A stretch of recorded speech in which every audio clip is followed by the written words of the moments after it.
อหังขมามิตมเฮหิปิเมขมิตตบังด้วยกายกรรมวจีกรรมมโนกรรมอันใดก็ตาม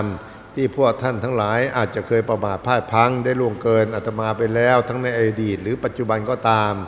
ทั้งต่อหน้าหรือรับหลังก็ตามทั้งได้รู้อยู่หรือไม่รู้อยู่ก็ตามอาตมาขออโหสิกรรมทั้งหลายเหล่านั้นให้แก่พวกท่านทั้งหลายเพื่อมิให้เป็นบาปเป็นกรรมสืบเนื่องต่อไปและหากแม้มีกายกรรมวจีกรรมมโนกรรมอันใดก็ตามที่อาตมาอาจจะเคยประมาทพลาดพลั้งได้ล่วงเกินพวกท่านทั้งหลายไปแล้วทั้งในอดีตหรือปัจจุบันก็ตามทั้งต่อหน้าหรือรับหลังก็ตามทั้งได้รู้อยู่หรือไม่รู้อยู่ก็ตามก็หวังใจว่าพวกท่านทั้งหลายของอโหสิกรรมทั้งหลายเหล่านั้นให้แก่อาตมาด้วยและต่อจากนี้ไปก็ขอให้พวกท่านทั้งหลาย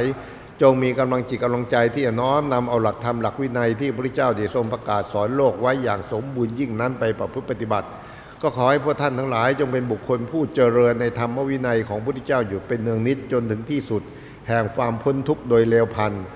การดำเนินชีวิตของท่านทั้งหลายก็ขอจงประสบแต่ความสุขความเจริญก้าวหน้ามั่นคงในการดำเนินชีวิตตลอดไปหากแม้ท่านทั้งหลายได้ตั้งจิตเจตนาปรารถนาสิ่งใดไว้แล้วในชีวิตที่เป็นไปโดยชอบประกอบด้วยธรรมก็ขอความปรารถนาทั้งหลายเหล่านั้นของท่านจงสำเร็จจงสำเร็จและจงสำเร็จด้วยกันทุกท่านทุกคนเถิด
นะโมตัสสะภะคะวะโตอะระหะโตสัมมาสัมพุทธัสสะ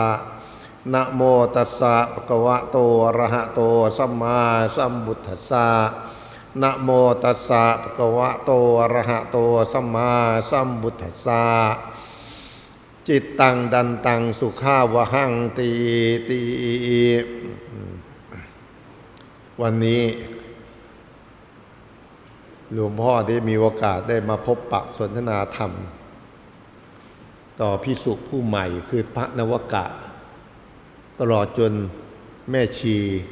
ที่ได้บวชเข้ามาใหม่นั้น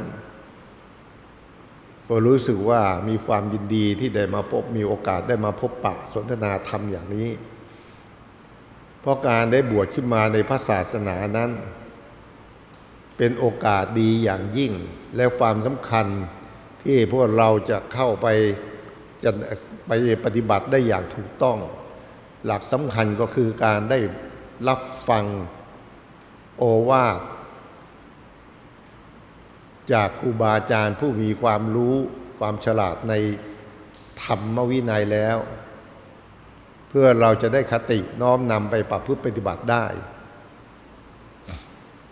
ชีวิตการได้บวชขึ้นมาของพวกเรานั้นเป็นโอกาสเหนือยิ่งกว่าชีวิตของคฤหัสถ์ฆราวาสมากอย่างยิ่งเพราะชีวิตของคฤหัสถ์ฆราวาสนั้นแม้จะมีพื้นฐานแห่งความศรัทธาเลื่อมใส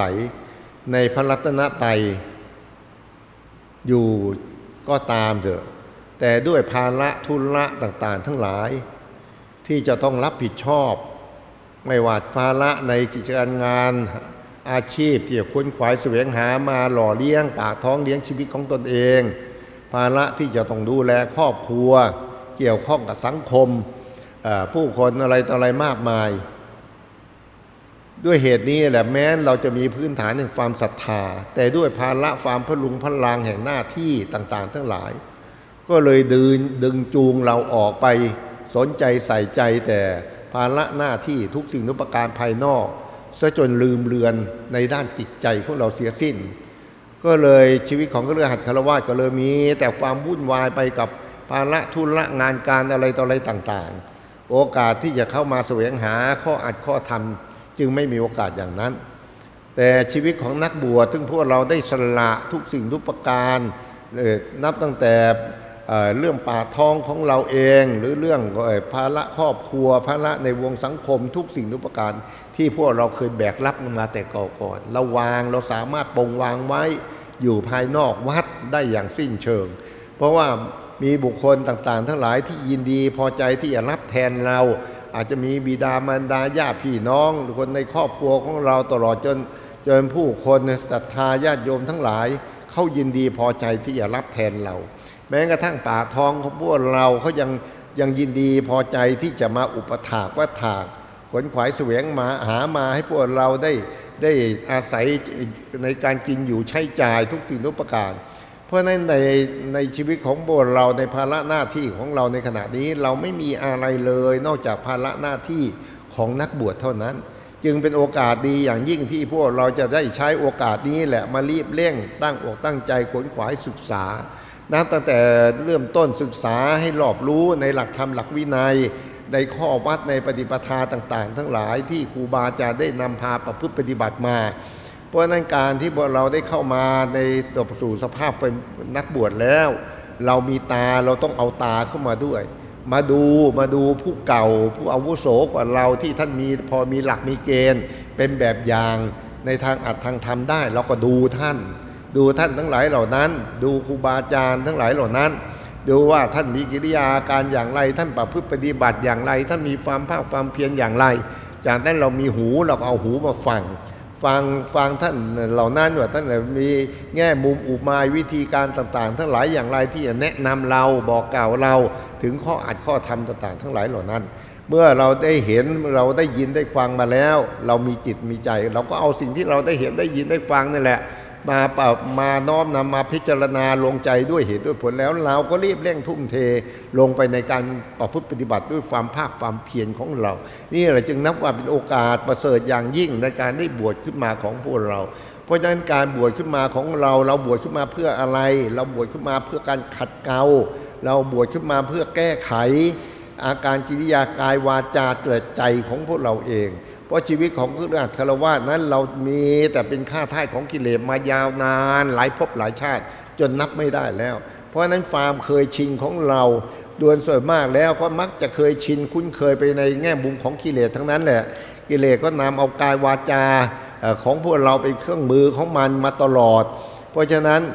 ชีวิตของพวกเราจึงมักจะไหลลงไปในทางต่ำเสมอไหลไปโดยในทางความชั่วความเลวต่างๆทั้งหลายทั้งที่เราก็ไม่เคยได้ศึกษาเราเรียนมาไม่เคยได้รับการอบรมถึงการทำความชั่วต่างๆทั้งหลายเหล่านั้นเลยแต่ว่าด้วยความเป็นบุตุชนคนมีกิเลสอย่างเราท่านความคุ้นเคยมาจากคุ้นเคยไปในแง่มุมของกิเลสเพราะฉะนั้นกิเลสจึงนำเอากายวาจาของเราเนี่ยแหละ ไปเป็นเครื่องมือของมันไม่ว่าจะเครื่องมือของความโกรธความโลภความหลงราคะตัณหาต่างๆทั้งหลายเพราะฉะนั้นเรายังมีความคุ้นเคยในด้านความใฝ่ต่ำคือด้านเส้นทางของกิเลสมายาวนานหลายภพหลายชาติแล้วเพราะฉะนั้นการที่เราได้มีโอกาสเข้ามาบวชเข้ามาสู่พระศาสนาเข้ามาวัดเข้ามาวาอย่างนี้ยังเป็นโอกาสที่พวกเราจะเข้ามาอบรมเข้ามาประพฤติปฏิบัติเข้ามาชำระการชำระของเราหรือการอบรมของเราเราก็ต้องฝืนความเคยชินของเราคือความเคยชินของเราเคยชินไปในแง่มุมของกิเลสมาตลอดเวลาเพราะฉะนั้นเราจึงมีความรู้สึกว่ากิเลสกับเรากับกิเลสเหมือนกับเป็นตัวตนอันเดียวกันเพราะฉะนั้นการฝืนกิเลสและการชำระกิเลสจึงรู้สึกว่าเหมือนกับมาชำระตัวเราเองมาฝืนตัวเราเองเพราะฉะนั้นในเบื้องต้นในความรู้สึกว่าฝืนตัวเราเองชำระตัวเราเองจึงรู้สึกว่าค่อนข้างยากเพราะความยึดมั่นถือมั่นในอัตตาตัวตนนี่แหละมันจึงแกะยากจึงชำระยากแต่แม้จะยากอย่างไรก็ตามมันก็ไม่เหลือวิสัยที่พวกเราจะมาแก้ไขมาชำระเพรา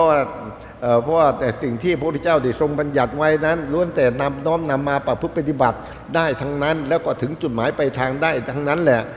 พระพุทธเจ้าจึงได้นำมาบัญญัติไว้นำมาสอนพวกเราไว้เพราะฉะนั้นพวกเราจึงควรอย่างยิ่งที่จะน้อมนำเอาหลักธรรมทั้งหลายเหล่านั้นแหละมาประพฤติปฏิบัติมาชำระตัวเราเองโดยการตรวจตาดูตัวของเราเองอย่างสม่ำเสมอถามดูตัวเราเองอยู่อย่างสม่ำเสมอเพื่อความไม่ประมาทไม่นอนใจที่พระพุทธเจ้าได้ทรงเตือนพวกเราทั้งหลายไว้ว่าบรรพชิตควรพิจารณาเนืองๆว่าวันคืนล่วงไปบัดนี้เราทำอะไรอยู่ก็เพื่อเตือนตัวเราเองถามตัวเราเองเพื่อความไม่ประมาทไม่เพลิดเพลินไปตามกระแสของรูปเสียงกลิ่นรสสัมผัสซึ่งมันมีอยู่ทั่วโลกสงสารซึ่งเราเคยเพลิดเพลินมัวเมาลุ่มหลงมายาวนานเหลือเกินแล้วตั้งแต่เรารู้เดียงสามาจนกระทั่งถึงทุกวันนี้แต่ในปัจจุบันนี้เราเข้ามาสู่สภาพความเป็นนักบวชเราก็ต้องฝืนความเคยชินที่เราเคยวิ่งมัวเมาลุ่มหลงเพลิดเพลินไปกับรูปเสียงกลิ่นรสต่างๆทั้งหลายเหล่านั้นเราก็ต้องรู้จักฝืนต่างๆทั้งหลายเหล่านั้นโดยถามตัวเราเองว่าวันคืนล่วงไปบัดนี้เราทำอะไรอยู่เรายังเดินบนเส้นทางเก่าตั้งแต่เก่าก่อนของเราหรือไม่หรือเราหันเข้ามาเดินบนเส้นทางใหม่คือเส้นทางแห่งธรรมวินัยนี้แล้วหรืออาการกายกิริยากายวาจาของเราที่จะต้องทำให้ดีขึ้นไปกว่านี้ยังมีอยู่อีกไม่ใช่เท่านี้เนี่ยคือเราเข้ามาเราต้องมาพัฒนากายวาจาใจของเราด้วยข้ออัดข้อธรรมนับตั้งแต่เบื้องต้นเราก็มาเอาตรวจตาดูกายวาจาของเราโดยเอาหลักวินัยหลักศีลของพวกเราเข้ามาเป็นเหมือนกระจกเงาส่องดูหน้าตาหรือส่องดูกายวาจาของพวกเราว่าถูกต้องตามหลักศีลตามหลักพระวินัยนี้หรือไม่ถ้าเราเข้ามาสู่สภาพความเป็นนักบวชคือภิกษุเราก็นู่นแหละศีล227ที่เราจะต้องยึดมั่นให้มันบริสุทธิ์อยู่ตลอดส่วนแม่ชีเราก็มีศีลที่เรารับมาแล้วก็ศีล8แล้วก็ยังมีเสขียวัตรอีก75ข้ออันนี้แหละคือศีลของแม่ชีที่เราจะต้องหนักแน่นมั่นคงเราก็ต้องตรวจตาดูว่าศีล8เรามีความบริสุทธิ์หรือไม่เสขียวัตร75ซึ่งเป็นข้อบัญญัติเกี่ยวข้องกับกิริยามารยาทต่างๆทั้งหลายเราอยู่ในขอบในเขตของเสขียวัตรเหล่านี้หรือไม่เพราะพระวินัยที่พระพุทธเจ้าได้ทรงบัญญัติไว้ให้พวกเราน้อมนำเอาไปประพฤติปฏิบัตินั้นเพื่อความงดงามในการอยู่ร่วมกันของพวกเรานั่นแหละเพราะพวกเราอยู่คนเดียวไม่ได้เราต้องอยู่เป็นหมู่เป็นคณะเรียกว่าหมู่สงฆ์หรือหมู่แม่ชีต่างๆทั้งหลายเหล่านี้เพราะฉะนั้นแต่พวกเราในการมาอยู่รวมกันเป็นหมู่เป็นคณะนั้นเราล้วนแต่มาจากหลายเชื้อชาติหลายวรรณะเราไม่ได้มาจากครอบครัวเดียวกันเราไม่ได้มาจากเชื้อชาติเดียวกันวรรณะเดียวกันเพราะนั้นความคุ้นเคยหรือการถูกอบรมมาจะมีความแตกต่างกันเพราะฉะนั้นความแตกต่างกันนั่นแหละถ้าพวกเรามาอยู่รวมกันด้วยความแตกต่างแห่งเชื้อชาติวรรณะหรือจากการอบรมนั้นถ้าเราไม่มีขอบไม่มีเขต ของกายวาจาของเราก็จะมันก็จะเปิดโอกาสให้กิเลสนั่นนำเอากายวาจาของเราไปเป็นเครื่องมือของมันก็สร้างความปีนเกลียวกันสร้างการเบียดเบียนกันหรือแตกต่างกันมันก็หลากหลายออกไปหาความงดงามไม่ได้เมื่อหาความงดงามไม่ได้การอยู่ร่วมกันของพวกเรามันก็มีแต่การกระทบกระเทือนกันมีแต่การเพ่งโทษมีแต่การเพ่งเล็งกันแล้วการอยู่ร่วมกันของพวกเรานั้นมันจะมีความอบอุ่นไปได้อย่างไรย่อมเป็นไปไม่ได้เมื่อพื้นฐานของการอยู่ร่วมกันของพวกเราไม่มีความสุขไม่มีความอบอุ่นแล้วเราจะเอาโอกาสนี้แหละมาอบรมจิตอบรมใจของเราเองเพื่อให้มีความสงบมันก็ย่อมเป็นไปไม่ได้เพราะนับวันมีแต่เพิ่มอารมณ์เรื่องราวต่างๆทั้งหลายขึ้นมาสู่จิตสู่ใจของเราอยู่ตลอดเวลาตาเห็นรูปมันก็มาเป็นสร้างอารมณ์ขึ้นมาภายในจิตในใจ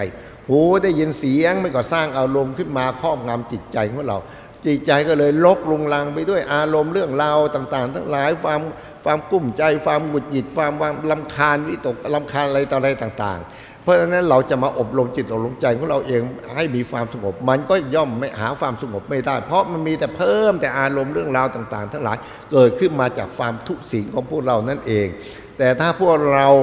จะมาจากหลายเชื้อชาติหลายวรรณะอะไรก็ได้ต่างๆแต่มาอยู่รวมกันด้วยขอบเขตอันเดียวกันคือมีศีลเป็นขอบเขตอันเดียวกันเช่นในหมู่สงฆ์เราก็มี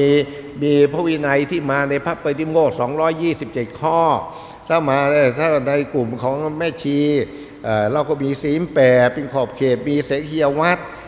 เป็นข้อควบคุมกิริยามารยาทของพวกเราเองเมื่อพวกเราหนักแน่นมั่นคงอยู่ในศีลอยู่ในพระวินัยเสมอกันแล้วพวกเราแม้จะมาหยาบอย่างไรก็ตามมันละเอียดอย่างไรก็ตามจากเชื้อชาติวรรณะของเราเมื่อเรามาอยู่รวมกันอยู่ในขอบเขตอันเดียวกันคืออยู่ในศีลเดียวอย่างเดียวกันแล้วเป็นขอบเขตอันเดียวกันแล้วมันงามเสมอเหมือนกันหมดเลยเราอย่าไปเอาพฤติกรรมหรือเอาความหยาบความละเอียดอะไรต่ออะไรของเราแต่เก่าก่อนมาเราจะอยู่มาจากเชื้อชาติวรรณะไหนก็ตามเถอะเมื่อเราเข้ามาอยู่ในพระศาสนานี้แล้วเรามีวรรณะเดียวคือวรรณะของพระศาสนานี้เองวรรณะต่างๆทั้งหลายที่เราเคยเป็นมาเขาอบรมต่างๆทั้งหลายที่เราเคยเป็นมาแล้วเราวางไว้นอกวัดให้หมดวางไว้ให้นอกวัดหมดเราเข้ามาเพื่อศึกษาเพื่อมาเรียนรู้หรือเพื่อมาเอาหลักธรรมหลักวินัยของพวกเรามาเป็นขอบมาเป็นเขตมาเป็นข้อปฏิบัติของพวกเรานี่แหละเพราะฉะนั้นเราอย่าไปอ้างว่าเราเคยมาอย่างนั้นเคยมาเป็นอย่างนี้หรือที่นู่นเป็นอย่างนั้นที่นี่เป็นอย่างนี้แต่เมื่อเรามารวมกันอยู่ที่นี่แล้วเราต้องเอาที่นี่แหละเป็นกฎเป็นเกณฑ์ของพวกเราเองเมื่อพวกเราตั้งกฎตั้งเกณฑ์ของพวกเราในทางกายทางวาจาของเราได้แล้วคือมีขอบเขตของพระวินัยของศีลของเขตเสขียวัตรอันเดียวกันแล้วการอยู่ร่วมกันของพวกเราก็มีความอบอุ่นมีความร่มเย็นจากนั้นมาเราก็มาหมั่นตัวตาดูเสมอนะเราไม่ประมาทแม้เราจะมีตั้งจิตเจตนาหนักแน่นมั่นคงอยู่ในศีลอยู่ในเสขียวัตรอยู่ในพระวินัยแล้วก็ตามเนี่ยแต่เราก็ยังมีการตรวจตาดูเสมอตรวจตาดูเมื่อเราเห็นข้อบกพร่องส่วนใดแล้วเราก็จะไม่ดื้อรั้นดันทุรังคือไม่ถือทิฏฐิมานะดื้อด้านดันทุรังไปเราก็ยินดีตื่นตัวที่จะมาชำระมาแก้ไขอยู่ตลอดเวลาเพราะการเข้ามาบวชในพระศาสนานี้บวชมาเพื่อการแก้ไขบวชขึ้นมาเพื่อการชำระบวชขึ้นมาเพื่อปัดฝาดสิ่งที่เคยมาแต่เก่าก่อนหยาบมาแต่เก่าก่อนต่างๆทั้งหลายให้มันเบาบางจางออกไปจากกายวาจาและใจของพวกเราเพราะฉะนั้นเมื่อเราเห็นข้อขัดตัวบกพร่องในตัวของเราเองในกายในวาจาของเราแล้วเราก็ต้องยินดีพอใจตื่นตัวที่จะมาชำระโดยเอาศีลนั่นแหละเอาพระวินัยนี่แหละเอาเสขียวัตรนี่แหละมาเป็นกฎมาเป็นเกณฑ์หรือมาเป็นกระจกเงาส่องดูกายวาจาของเราจากนั้นมาเมื่อเราปูพื้นฐานภายนอกได้ดีแล้วเราก็มาขัดเกลาจิตใจของพวกเราเพราะจิตใจของเราเคยปล่อยมันมาแต่ไหนแต่ไรมาไม่มีขอบไม่มีเขตให้มันมีแต่ปล่อยมันจะคิดปรุงแส่ใส่ไปแง่มุมไหนก็ตามมันจะวิ่งวุ่นไปอย่างไรก็ตามเราก็ไม่เคยกำหนดกฎเกณฑ์ให้มันเพ ราะฉะนั้นจิตใจนี้ก็มีแต่การแส่สายยุ่งเหยิงวุ่นวายไปกับความนึกคิดปรุงแต่งกอบโกยเอาอารมณ์เรื่องราวต่างๆทั้งหลายเข้ามาหมักหมมทับถมอยู่ภายในจิตในใจของพวกเราอยู่ตลอดมาอันนี้แหละคือการปล่อยมาแต่ไหนแต่ไรจิตใจมันก็เป็นอย่างนั้นเพราะฉะนั้นการที่เราจะมาเริ่มมาอบรมจิตอบรมใจของเราคือตั้งขอบเขตให้แก่จิตใจดวงนี้ซึ่งเป็นจิตใจดวงที่เราไม่เคยตั้งขอบเขตให้มันเลยมีแต่การปล่อยมันไปวิ่งวุ่นอยู่ตลอดเวลาเพราะฉะนั้นการที่เราจะมาตั้งขอบเขตให้มันหรือมาอบรมจิตใจตรงนี้ขึ้นมามันก็เป็นธรรมดานั่นแหละมันจะต้องดิ้นรนมันต้องขัดแข่งมันจะต้องไม่ต้องต่อต้านเพราะเป็นการควบคุมมันไว้นี่มันก็ต้องดิ้นรนไม่ต้องต่อต้านไม่ต้องขัดแข่งอยู่ตลอดแต่แม้มันจะดิ้นรนขัดแข่งต่อต้านเราขนาดไหนก็ตามเราอย่าไปท้อแท้เราอย่าไปยอมมันให้มีขันติความอดทนมุ่งหน้าที่จะอบรมจิตอบรมใจตรงนี้ให้ได้จิตใจตรงนี้นับแต่ไหนแต่ไรมามันไม่เคยมีความสงบไม่เคยสัมผัสกับความสงบเลยว่ามันเป็นอย่างไรมันเคยมีแต่วิ่งวุ่นไปกับความนึกคิดปรุงแต่งนำเอาแต่ความฟุ้งซ่านหงุดหงิดรำคาญมากระจับกับอารมณ์เรื่องราวมาก่อกวนจิตก่อกวนใจของเราอยู่ตลอดเวลานั่นมันคุ้นชินไปในทางนั้นแต่มันไม่เคยสัมผัสกับความสงบมันจึงไม่รู้จักไม่เห็นคุณค่าของความสงบเพราะฉะนั้นเมื่อเราจะอบรมจิตใจดวงนี้ให้มีความสงบเราก็ต้องฝืนความฟุ้งซ่านฝืนความหงุดหงิดฝืนความดิ้นรนทุรนทุรายของจิตของใจดวงนี้แหละเราต้องฝืนสิ่งเหล่านั้นเราอย่าไปยอมมันเมื่อเราจะมาทำความเพียรเพื่ออบรมจิตอบรมใจของเราเองให้มีความสงบแต่มันเอาความฟุ้งซ่านมาเป็นข้อต่อสู้เราถ้าเราไปยอมความฟุ้งซ่านนั้นมันก็ล้มเหลวมันก็ล้มเหลวของการทำความเพียรเท่านั้นแต่มันเอาความหงุดหงิดเอาความรำคาญเข้ามาครอบงำเราไปยอมมันก็แพ้มันเท่านั้นก็ล้มเหลวจากการทำความเพียรอีกเช่นกันเพราะฉะนั้นมันจะมีความหงุดหงิดมีความฟุ้งซ่านมีความรำคาญอย่างไรก็ตามเถอะอันนั้นมันเป็นธรรมดาของจิตใจที่ไม่ได้รับการอบรมมันมักเป็นแบบนั้นมาแต่ไหนแต่ไรมาเพราะฉะนั้นเรามาอบรมเราก็ต้องมาปัดกวาดสิ่งเหล่านี้แหละให้หลุดออกไปจากจิตจากใจของพวกเราตอนนี้สิ่งเหล่านี้จะหลุดออกไปจากจิตจากใจของเราเองมันหลักสำคัญก็อยู่ที่สติเราต้องมีสตินั่นก็คือความระมัดระวังรักษาจิตของเราเอง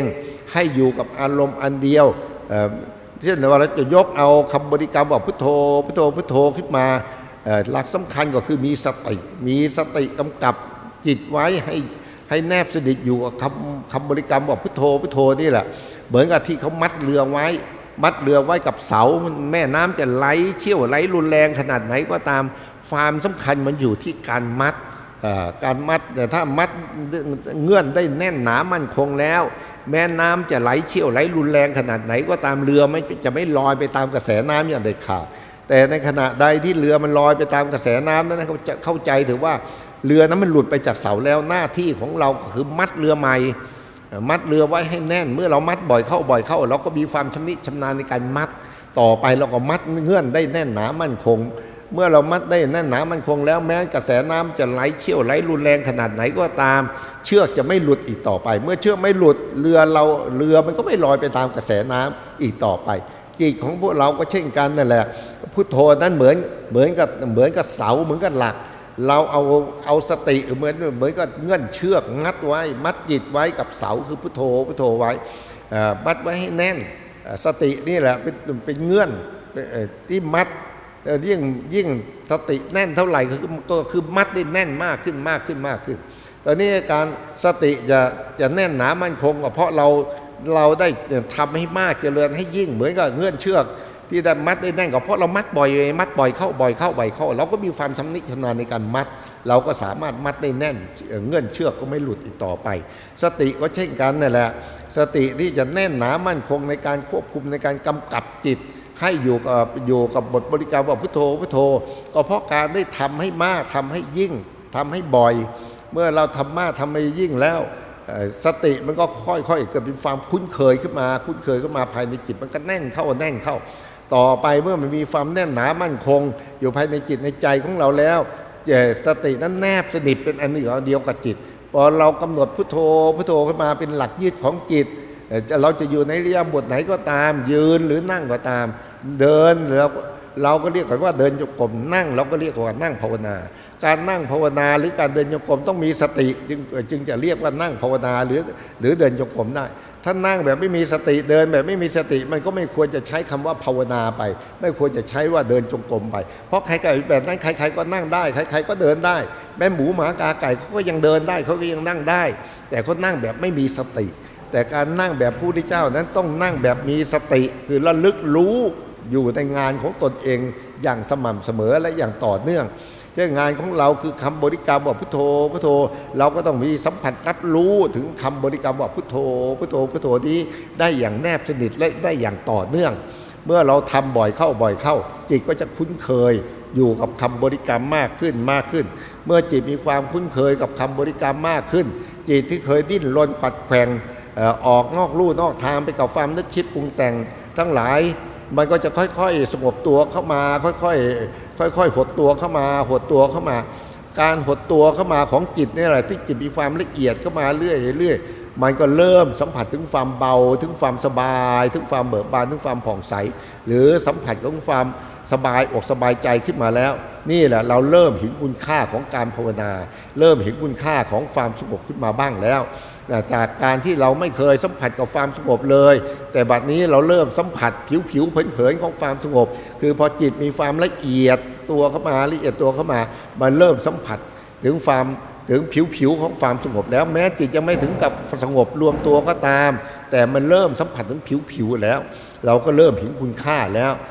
แต่เก่าก่อนเราไม่เคยสัมผัสเลยความสงบมันเป็นอย่างไรหรือความเบิกบานความผ่องใสมันเป็นอย่างไรเรามีแต่สัมผัสกับความวุ่นวายของจิตอยู่ตลอดเวลาเพราะฉะนั้นเราจึงไม่เห็นคุณค่าของความสงบว่ามันเป็นอย่างไรเหมือนกับเสื้อผ้าของพวกเรานั่นแหละมันแต่ไหนแต่ไรมามันมีแต่ความสกปรกโสโครกอยู่ตลอดเราก็นุ่งห่มแต่ความสกปรกอยู่ตลอดเวลามันไม่เคยสะอาดเราก็ไม่เห็นคุณค่าของความสะอาดว่ามันเป็นอย่างไรเพราะมันมีแต่ความสกปรกแต่พอเรามาซักย้อมออกไปไอ้ความสกปรกมันหลุดออกไปมันเบาบางออกไปเราเริ่มเห็นความสะอาดปรากฏขึ้นมาบ้างแล้วเราก็เริ่มเห็นความสะอาดเห็นคุณค่าของความสะอาดขึ้นมาบ้างแล้วจิตใจของพวกเราก็เช่นกันนั่นแหละเมื่อเราเริ่มเห็นคุณค่าของความสงบขึ้นมาความภาคความเพียรก็หนุนเข้ามาเราก็กำหนดบริกรรมจิตพุทโธนี่แหละเป็นอารมณ์ของจิตสิ่งใดก็ตามที่นอกเหนือออกไปจากคำบริกรรมว่าพุทโธนี้แม้จะเล็ดลอดเข้ามาสัมผัสภายในจิตในใจของเราด้วยความนึกคิดปรุงแต่งทั้งหลายจะเป็นความคิดที่เ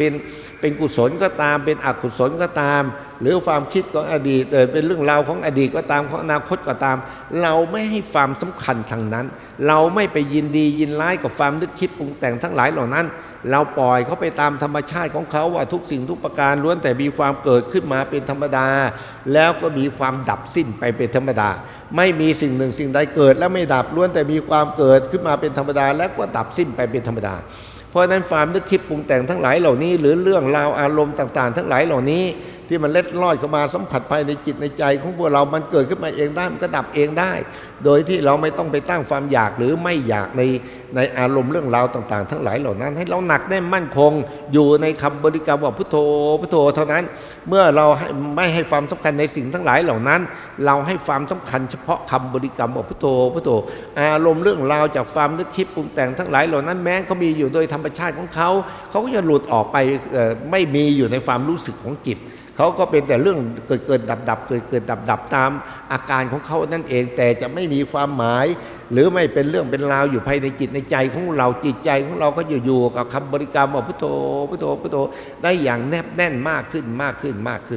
ไอ้ความแนบแน่นของจิตที่อยู่กับพุทโธนี่แหละมันมีความละเอียดเข้าไปอารมณ์เรื่องราวต่างๆจากความนึกคิดทั้งหลายก็เบาบางจางออกไปจิตเริ่มเบาขึ้นมาเรื่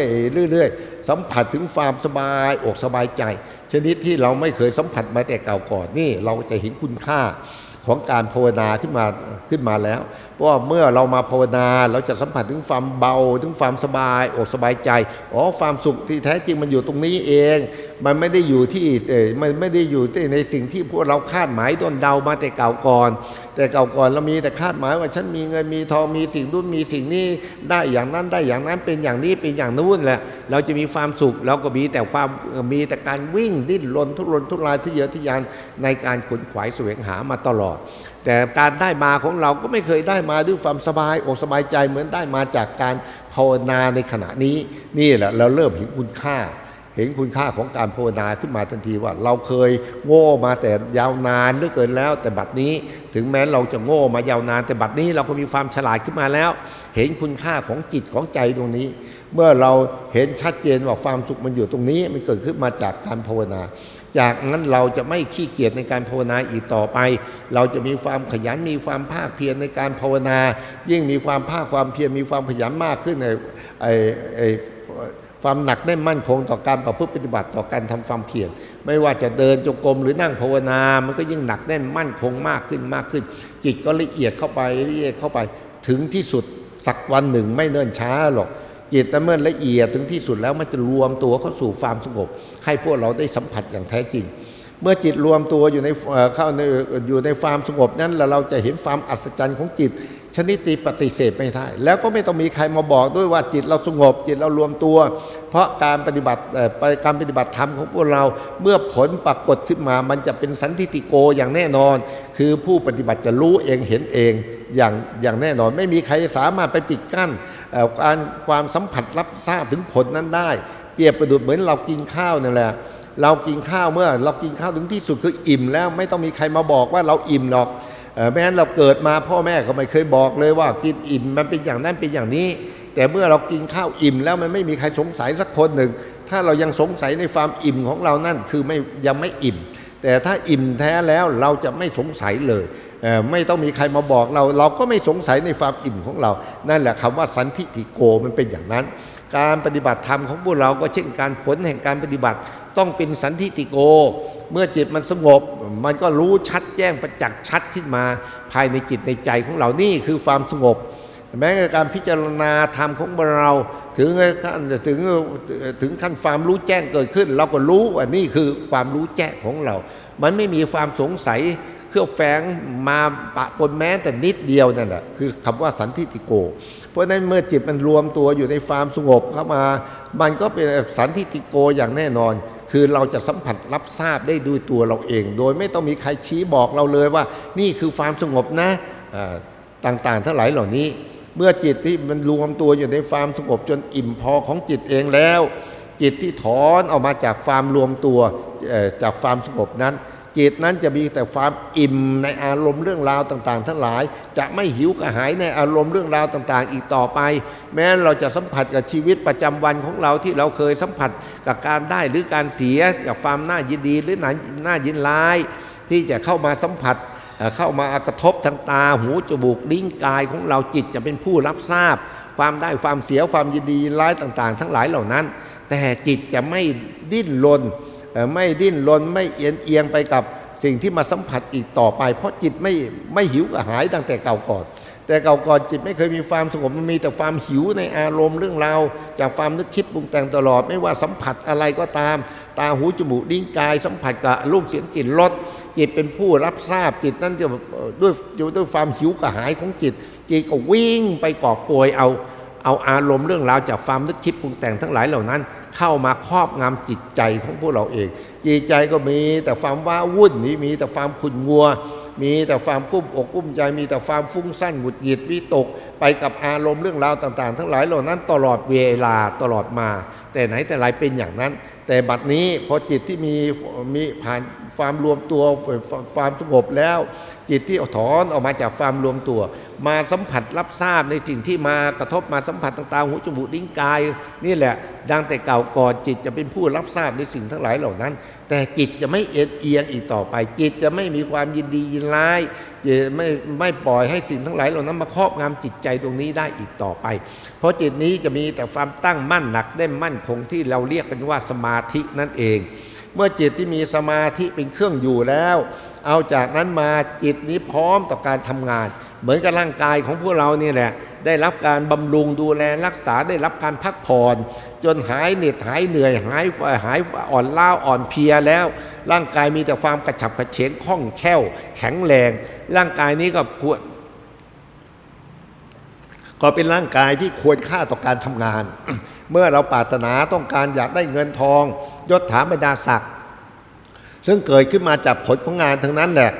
เครื่องมืออันประเสริฐของพวกเราก็คือร่างกายอันนี้แหละเมื่อเราดูแลบำรุงเขาดีแล้วเขาหายจากความเหน็ดเหนื่อยหายจากความอ่อนล้าอ่อนเพลียมีแต่ความกระฉับกระเฉงมีแต่ความคล่องแคล่วก็ควรค่าต่อการทำงานแล้วก็ร่างกายนี่แหละเป็นเครื่องมือในการทำงานไม่ว่างานประเภทไหนก็ตามเราเคยทำมาแต่เก่าก่อนหรือจะเป็นงานใหม่ก็ตามเมื่อเราทำงานด้วยร่างกายที่กระฉับกระเฉงคล่องแคล่วแข็งแรงสมบูรณ์แล้วงานนั้นก็มักสำเร็จได้โดยง่ายก็นำมาซึ่งเงินทองยศถาบรรดาศักดิ์ซึ่งเป็นผลของการทำงานจิตใจดวงนี้ก็เช่นกันเมื่อจิตใจดวงนี้เนี่ยผ่านความสงบคือพักเต็มที่แล้วจิตที่ถอนออกมาจากความรวมตัวนั้นมีแต่ความตั้งมั่นหนักแน่นมั่นคงหายจากการอ่อนล้าอ่อนเพลียหายจากความฟุ้งซ่านยุ่งเหยิงวุ่นวายแส่ทรายของจิตดวงนี้จิตดวงนี้มีแต่ความตั้งมั่นหนักแน่นมั่นคงเพราะฉะนั้นจึงเป็นจิตที่ควรค่าต่อการทำงานการทำงานของจิตก็คือปัญญานั่นแหละเป็นงานของจิตที่แท้จริงปัญญานี้เดี๋ยวเราจะปล่อยไว้อยู่เฉยๆมันจะไปใช้หุงต้มแกงกินได้ที่ไหนปัญญามันจะมีคุณค่าขึ้นมามีความเฉลียวฉลาดแหลมคมขึ้นมาก็ต้องนำมาขี้คายพิจารณาแยกแยะไต่ตองเพื่อให้เกิดเป็นธรรมะขึ้นมาเกิดเป็นความรู้แจ้งขึ้นมาธรรมะคือความเกิดขึ้นมาจากความรู้แจ้งของพวกเรานั่นแหละการความรู้แจ้งก็จะเกิดขึ้นมาก่อการขี้คายพิจารณานับตั้งแต่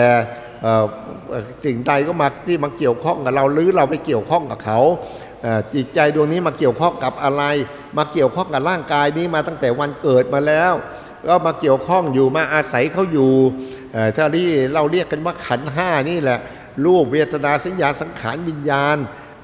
ซึ่งพวกเราแบกรับมาเป็นภาระของเราแต่ไหนแต่ไรมาแต่ดังที่ท่านกล่าวไว้ว่าภาราหะเวปัญจขันธาขันธ์ห้าเป็นภาระที่เราต้องเยียวยาดูแลบริหารมาตลอดเวลานับตั้งแต่เราเกิดขึ้นมาแล้วเราทนต่อความหิวกระหายไม่ได้เราก็รับเป็นภาระต้องไปหาอยู่หากินมาเพื่อบรรเทาความหิวกระหายหนาวเราทนไม่ได้เราก็ต้องไปหาเครื่องนุ่งห่มมานุ่งห่มมาห่มไม่ให้มันอบอุ่นขึ้นมาหนาวเราร้อนเราทนไม่ได้เราก็ต้องไปหาน้ำอาบอะไรต่ออะไรต่างๆแม้ยืนเดินนั่งนอนเราทนไม่ได้เราก็ต้องไปเปลี่ยนอิริยาบถเป็นยืนเป็นนั่งเป็นนอนเพื่อให้มันบรรเทาให้มันพออยู่ได้พอประคับประคองไปได้นี่แหละเป็นภาระของพวกเรามาแต่ไหนแต่ไรมาแต่บัดนี้แม้เราจะแบกรับภาระอันนี้มาก็ตามเนี่ยแต่เราก็เห็นคุณค่าของจิตใจเราก็เอานี่แหละเอาขันนี้แหละที่เราต้องมาดูแลเขามาบริหารเขาเราก็ต้องมาศึกษาให้เข้าใจว่าเขาเป็นอะไรเขาคืออะไรที่พระพุทธเจ้าท่านทรงกล่าวไว้ว่ามันเป็นอสุภะนับแต่ศีรษะลงไปถึงปลายเท้าขึ้นมาถึงศีรษะเนี่ยกองนี้ที่เราพามันนั่งพามันยืนพามันเดินพามันนอนเนี่ยแหละพระพุทธเจ้าท่านว่ามันเป็นกองอสุภะเป็นของปฏิกูลโสโครกแต่เก่าก่อนนี้เราเข้าใจว่ามันเป็นของสวยของงามของน่ารักน่ายินดีน่าพอใจ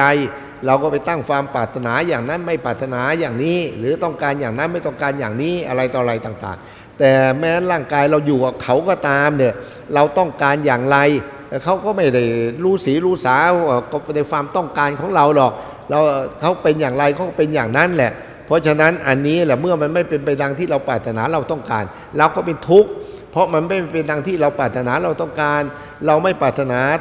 ไม่ต้องการให้เขาแก่เมื่อเขาแก่เราแหละทุกข์มันไม่ใช่แก่เป็นทุกข์เราปรารถนาต้องการไม่ให้เขาเจ็บเมื่อมันเจ็บเราก็ทุกข์ไม่ใช่เจ็บแล้วมันเป็นทุกข์เราปรารถนาต้องการไม่ให้มันตายเพราะมันจะตายเราก็เป็นทุกข์นี่แหละเห็นไหมล่ะก็เพราะมันฝืนความจริงอยู่ตลอดเวลาเพราะเราเข้าใจว่ามันเป็นนิจจังมันเที่ยงมันเป็นสุขขังมันเป็นสุขมันเป็นอัตตามันเป็นตัวตนสัตว์บุคคลเราเขาสิ่งเหล่านี้แหละจึงเป็นสิ่งที่พวกเราควรค่าที่จะเข้าไปศึกษาเข้าไปขี้คายโดยการแยกแยะดูตามสภาพความเป็นจริงของมันที่มันแสดงออกมาตลอดเวลาพวกเราดูที่พวกเราอยู่กับเรือนกายนี้นะตั้งแต่วันเกิดมาแล้วมัน เรามันแสดงอย่างไรมันแสดงความจริงเป็นอย่างไรมันแสดงความจริงก็คือความเป็นอสุภะนั่นแหละความเป็นปฏิกูลโสโครกความน่าสะอิดสะเอียนน่าขยะแขยงเพราะฉะนั้นตั้งแต่เราเกิดมาแล้วเราก็มีแต่การชำระสะสางมีแต่การตกแต่งมาตลอดเวลาตั้งแต่ตื่นนอนมาก็ต้องมาล้างมาชำระมาสะสางแม้เราคาดหมายว่าอะไรมันเป็นของหอมของสวยของงามเราก็เอามาย้อมมาทามาตกแต่งเข้าไปในเรือนกายนี่แหละแต่แม้เราจะเอามาตกแต่งมาชำระสะสางมันขนาดไหนก็ตามมันก็คอยเล็ดลอดออกมาจากการตกแต่งของเรานั่นแหละการตกแต่งของเราก็ไม่สามารถไปปิดบังความเป็นอสุภะหรือความเป็นปฏิกูลของเขาได้เขาก็มักจะเล็ดลอดออกมาให้พวกเราสัมผัสในความน่ารังเกียจน่าขยะแขยงถ้าเล็ดลอดออกมาทางผิวเราก็เรียกกันว่าขี้ใครแล้วเล็ดลอดออกมาทางตาเลยหรือขี้ตาเล็ดลอดออกมาทางจมูกก็ขี้มูกเนี่ยเล็ดลอดออกมาทางหูก็ขี้หูเลยเล็ดลอดออกมาทางปากก็ขี้ฟันอะไรต่ออะไรต่างๆทั้งหลายล้วนแต่ขี้นั้นก็เป็นสิ่งที่ปฏิกูลสิ่งที่เรารังเกียจอยู่แล้วเห็นไหมล่ะมันทั่วสารพางร่างกายของเราที่มันเล็ดลอดออกมาจากการชำระสะสางจากการตกแต่งมาก็ล้วนแต่ขี้ทั้งนั้นแหละตั้งแต่ศีรษะลงไปถึงปลายเท้าขึ้นมาถึงศีรษะเราลองดูสิท่านร่างกายอันนี้เนี่ยไม่ว่ากายหญิงหรือกายชายว่าไม่ว่ากายเด็กหรือกายหนุ่มสาวหรือกายผู้เฒ่าก็ตามถ้าไม่มีการชำระสะสางไม่มีการตกแต่งเลยสภาพความจริงแท้มันจะเป็นอย่างไร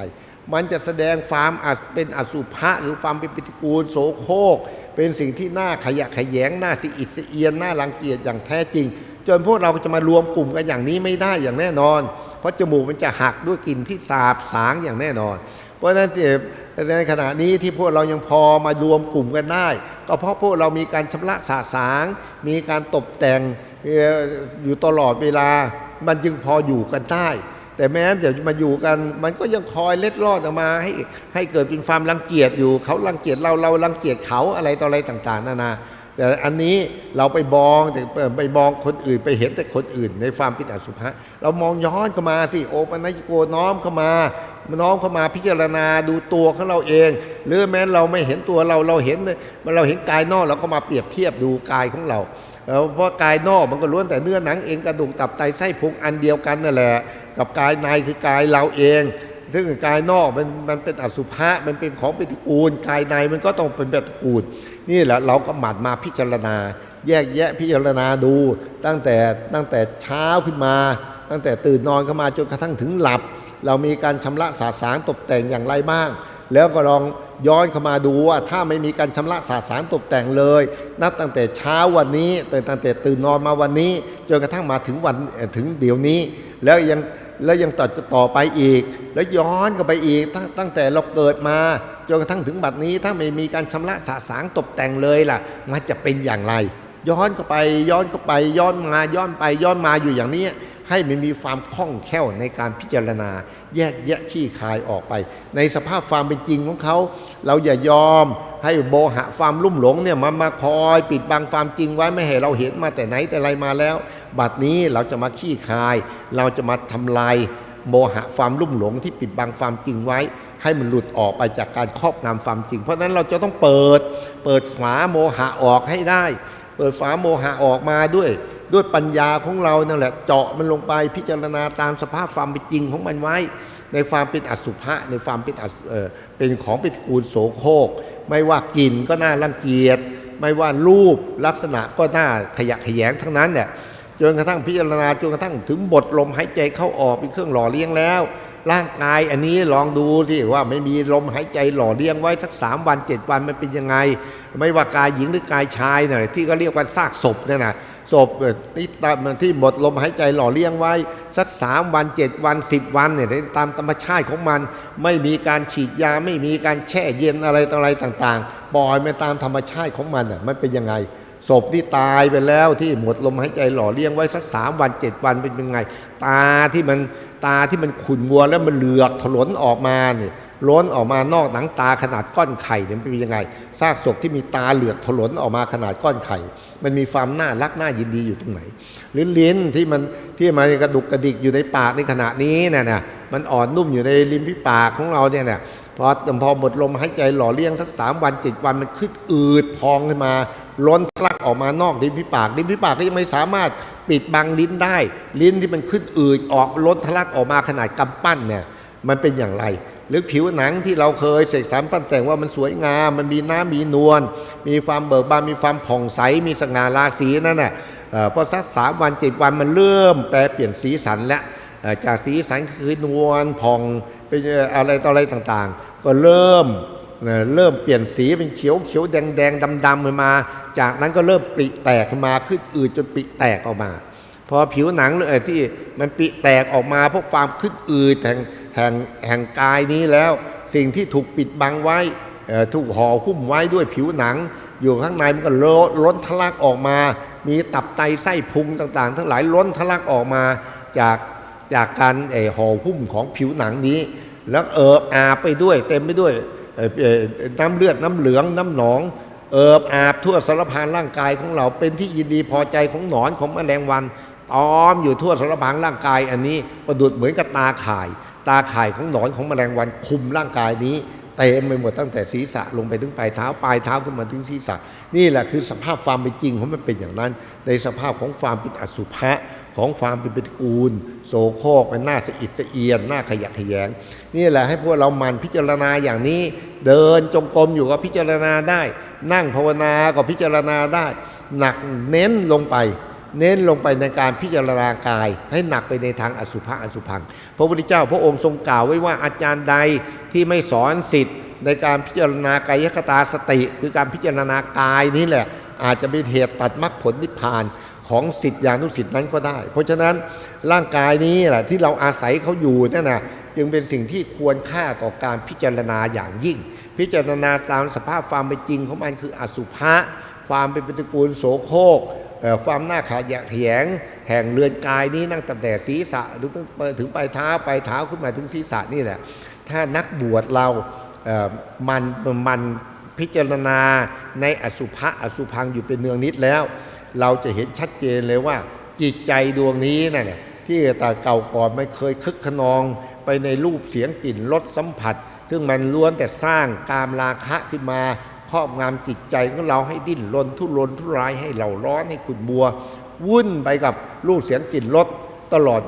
อดมานั้นพอเรามาพิจารณาอสุภะเป็นเนืองนิดแล้วอาการความดิ้นรนทุรนทุรายแห่งจิตใจที่ดิ้นออกไปในกามราคะทั้งหลายเหล่านั้นก็ล้วนแต่หดตัวเข้ามาจิตยิ่งหดตัวมามากเท่าไหร่ไอ้ความตื่นในรูปเสียงกลิ่นรสมันเริ่มเบาบางลงลดลงจิตเริ่มปรากฏถึงความเย็นถึงความสบายนักบวชเราจะมีความเป็นอยู่ที่เย็นสบายขึ้นมาได้ก็เพราะมันพิจารณาอสุภะนั่นเองถ้าขาดการพิจารณากายนี้แล้วเมื่อเรามาสู่สภาพความเป็นนักบวชเนี่ยพระวินัยเนี่ยสามารถควบคุมกายวาจาของเราได้แต่ไม่สามารถควบคุมจิตใจของเราได้เพราะฉะนั้นเมื่อจิตใจของเราไม่มีสิ่งที่มาควบคุมแล้วมันก็ดิ้นรนออกไปนู่นออกไปนอกวัดนอกวาเนี่ยกายอยู่ในวัดเพราะมีพระวินัยเป็นตัวควบคุมให้พวกเราอยู่ในวัดนี้แต่จิตใจนู่นมันดิ้นออกไปอยู่นอกวัดเนี่ยนะดิ้นออกไปเสพในเรื่องรูปในเรื่องเสียงในเรื่องกลิ่นในเรื่องรสในเรื่องสัมผัสยุ่งเหยิงวุ่นวายอยู่นอกวัดไปหมดมันก็นำเอาแต่ความเล่าร้อนมาแผดเผาจิตใจตรงนี้ด้วยเพลิงของกิเลสทั้งหลายอยู่ตลอดเวลาเป็นอย่างนั้นแล้วเราจะมีความเย็นได้อย่างไรพระพุทธเจ้าพระองค์ทรงกล่าวไว้ว่าราคะคินาโทสักคินาโมหะคินาราคะก็เป็นไฟกองหนึ่งโทสะก็เป็นไฟกองหนึ่งโมหะก็เป็นไฟกองหนึ่งเมื่อเรามีแต่ฟ้านเอาไฟเข้ามาทับถมอยู่ภายในจิตในใจของเรานั่นแหละแม้ภายนอกของเรา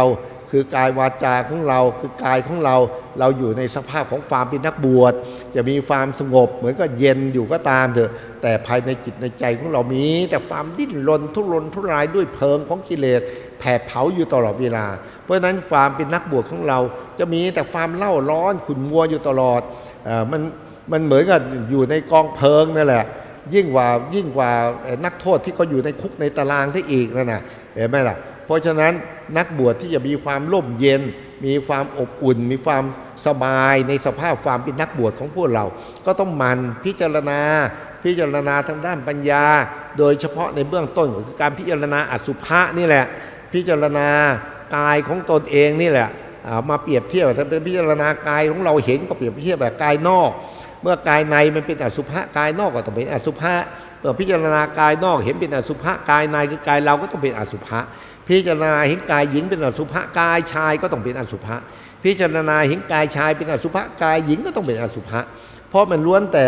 ประเภทเดียวกันทั้งนั้นแหละเนื้อหนังเอ็นกระดูกตับไตไส้พุงมันหญิงหรือชายก็เพียงแค่สมมุติกันทั้งนั้นแหละสมมุติสื่อความหมายให้เข้าใจว่านั่นคือหญิงนี่คือชายนี่คือนางกอนี่คือนางเขียว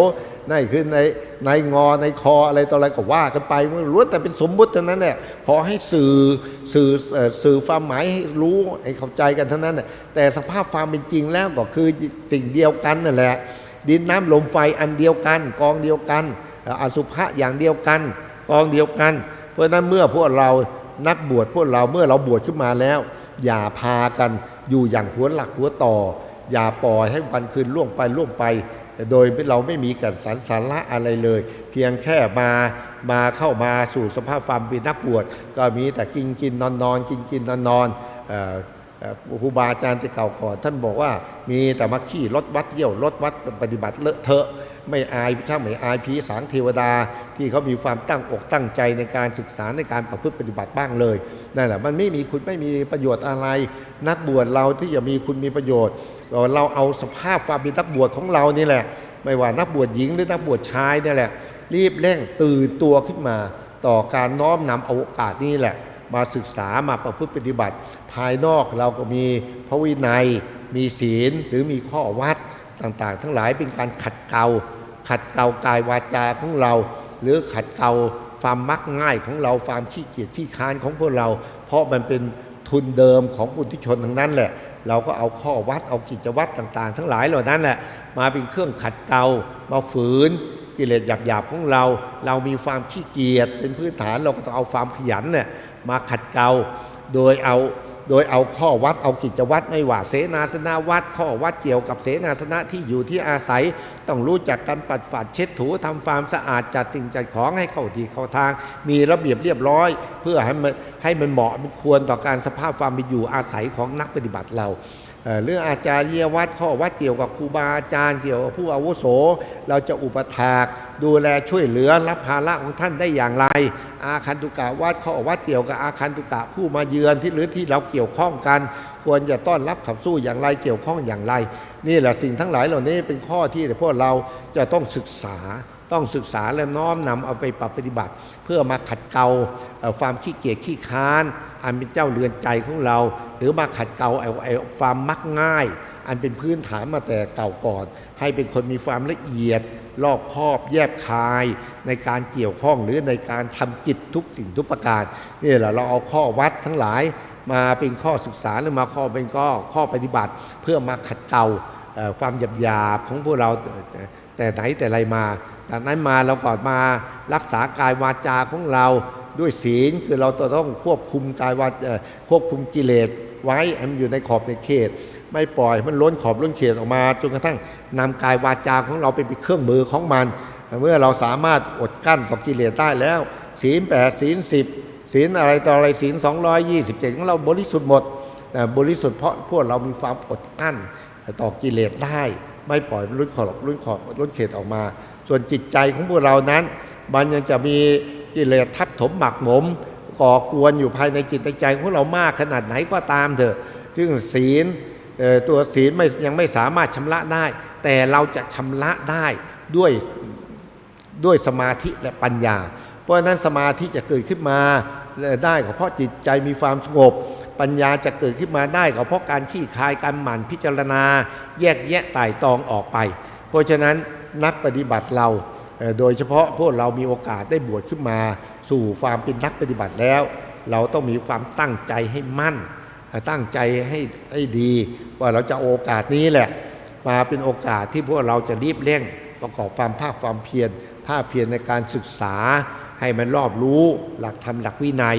ห็นแล้วพร้อมกันนำมาประพฤติปฏิบัติแม้เมื่อเราประพฤติปฏิบัติได้หลักได้เกณฑ์มีความรู้มีความฉลาดในหลักธรรมหลักวินัยแล้วแม้ต่อไปอนาคตต่อไป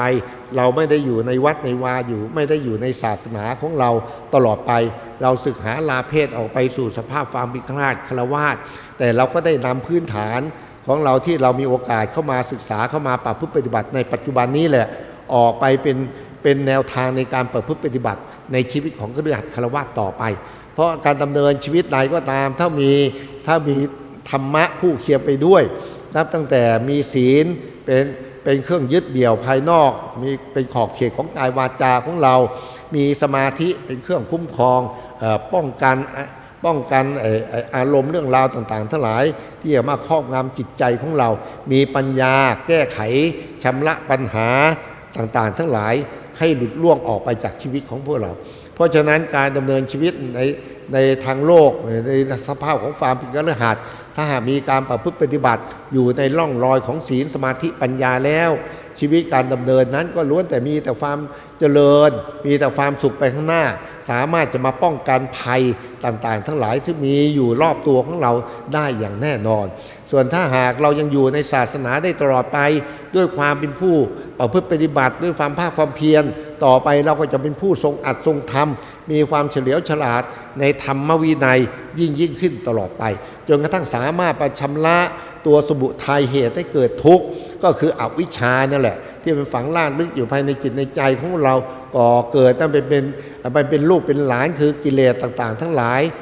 ที่ก่อกวนจิตใจกวนใจของเรามาแต่ไหนแต่ไรให้มันเบาบางจางออกไปจนกระทั่งถึงหลุดออกไปจากการครอบงำจิตใจของเราสามารถยกจิตใจของเราขึ้นมาสู่สภาพความเป็นอริยบุคคลนับตั้งแต่เบื้องต้นจากความเป็นปุถุชนของพวกเราก็มาเป็นกัลยาณปุถุชนจากความคือปุถุชนคนดีจากความเป็นปุถุชนคนดีแล้วก็เข้ามาสู่ความเป็นอริยบุคคลนับตั้งแต่อริยบุคคลเบื้องต้นคือพระโสดาบันจากโสดาบันก็สามารถปฏิบัติพัฒนาขึ้นมาเป็นพระสกิทาคามีจนกระทั่งสามารถพัฒนาเป็นพระอนาคามีจนสามารถพัฒนาขึ้นมาเป็นพระอริยบุคคลเป็นพระอริยเจ้าคือพระอรหันต์นั่นแหละคือการประพฤติปฏิบัติธรรมของพวกเราจุดมุ่งหมายของเราล้วนแต่การมาชำระการมาปัดฝาดมาเช็ดถูกายวาจาใจของพวกเราเมื่อเราน้อมนำมาประพฤติปฏิบัติแล้วชีวิตของพวกเราไม่ว่าจะอยู่ในศาสนาคืออยู่ในสภาพความเป็นนักบวชหรือศึกหาลาเพศออกไปสู่สภาพความเป็นฆราวาสแล้วล้วนแต่มีความปลอดภัยหรือมีความเจริญทั้งนั้นเพราะฉะนั้นการที่พวกเราจะได้มีความสุขได้อย่างแท้จริงในชีวิตของพวกเราก็คือการอบรมจิตอบรมใจของเราเองนั่นแหละดังภาษิตที่ยกขึ้นมากล่าวไว้ได้เบื้องต้นว่าจิตตังดันตังสุขาวะหั่งจิตที่อบรมดีแล้วย่อมนำสุขมาสู่ตนเพราะฉะนั้นการที่พวกเราได้มีโอกาสเข้ามาบวชในพระศาสนาบวชมาเป็นภิกษุสามเณรในพระศาสนานี้บวชมาเป็นแม่ชีแม่ขาว ในพระศาสนานี้เราก็เตือนตัวเราเองอย่าอยู่กันอย่างหัวหลักหัวตอให้ตื่นตัวขึ้นมาในการประพฤติปฏิบัติตั้งแต่เบื้องต้นคือศึกษาเรียนรู้ในหลักธรรมหลักวินัยให้มีความฉลาดในหลักธรรมหลักวินัยแล้วก็พร้อมนำมาประพฤติปฏิบัติขัดเกลากายวาจาของเราได้ด้วยศีลขัดเกลาจิตใจของเราได้ด้วยสมาธิด้วยปัญญาจากความภาคความเพียรของพวกเราทุกท่านทุกคนเองเมื่อพวกเรามีความตั้งจิตไว้มั่นคงอย่างนี้แล้วการบวชขึ้นมาของพวกเราจะเป็นแก่นสรรสาระอย่างยิ่งจะนำมาซึ่งความสุขนำมาซึ่งความภูมิใจในตัวของพวกเราเองและผู้ที่เขาให้การสนับสนุนส่งเสริมในการบวชขึ้นมาของพวกเราอาจจะมีพ่อมีแม่มีพี่มีน้องมีญาติมีมิตรหรือตลอดจนผู้ที่อุปถากวัฏถากเป็นผู้ให้พวกเราเพื่อความเป็นอยู่ของพวกเราจะได้มีความสะดวกมีความสบายไม่เป็นปริโภคความกังวลในความเป็นอยู่ในการขนขวายแสวงหามาเพราะท่านทั้งหลายเหล่านั้นได้อุปถากวัฏถากเราเขาเห็นความภาคความเพียรเห็นความเจริญก้าวหน้าในการศึกษาในการประพฤติปฏิบัติธรรมของพวกเราท่านทั้งหลายเหล่านั้นเขาย่อมมีความภูมิใจนั่นแหละภูมิใจอย่างยิ่งที่เขามีส่วนหนึ่งในการส่งเสริมในการสนับสนุนในการประพฤติปฏิบัติของพวกเราเขาก็ย่อมมีความเบิกบานมีความผ่องใสมีความสุขไปกับความเจริญในธรรมของพวกเราทุกท่านทุกคนอย่างแน่นอนเพราะฉะนั้นในโอกาส ที่ได้มาพบปะสนทนาธรรมมาแสดงธรรมต่อภิกษุนวกะตลอดจนแม่ชีแม่ขาวที่ได้บวชขึ้นมาในครั้งนี้ก็ขอให้พวกเราทุกท่านทุกคนน้อมนำเอาหลักธรรมที่ได้แสดงไว้นี้ไปประพฤติปฏิบัติเพื่อความเป็นผู้เจริญในธรรมวินัยของพระพุทธเจ้าว่าเราได้บวชขึ้นมาในพระศาสนานี้แล้วเราก็มีความตั้งอกตั้งใจที่จะศึกษาที่จะประพฤติปฏิบัติเราย้อนระลึกถึงข่าวใดว่าเมื่อเราได้มาบวชที่วัดอโศการามในปีนั้นปีนี้เราได้มีความภาคความเพียรอย่างนั้นอย่างนี้แล้วเรามีความรู้ความฉลาดอย่างนั้นอย่างนี้เราก็มีแต่ความภูมิใจในการได้บวชขึ้นมาของเราและในการได้ประพฤติปฏิบัติของเราจนกระทั่งการประพฤติปฏิบัติของเราได้แสดงผลออกมาเป็นความเบิกบานเป็นความผ่องใสจนกระทั่งถึงเป็นความสงบถึงความรู้แจ้งในธรรมทั้งหลายที่พระพุทธเจ้าได้ทรงแสดงไว้ได้ทรงประกาศสอนโลกไว้นั้นมาเป็นสมบัติของพวกเราเองเพราะฉะนั้นพวกท่านทุกคนให้เป็นผู้หนักแน่นมั่นคงในการศึกษาในการประพฤติปฏิบัติของพวกเราเองพวกเราทุกท่านทุกคนก็จะมีแต่ความสุขความเจริญในธรรมวินัยของพระพุทธเจ้าอย่างแน่นอนการแสดงธรรมมานี้ก็เห็นว่าพอสมควรแก่เวลาจึงขอยุติเอวังก็มีด้วยประการฉะนี้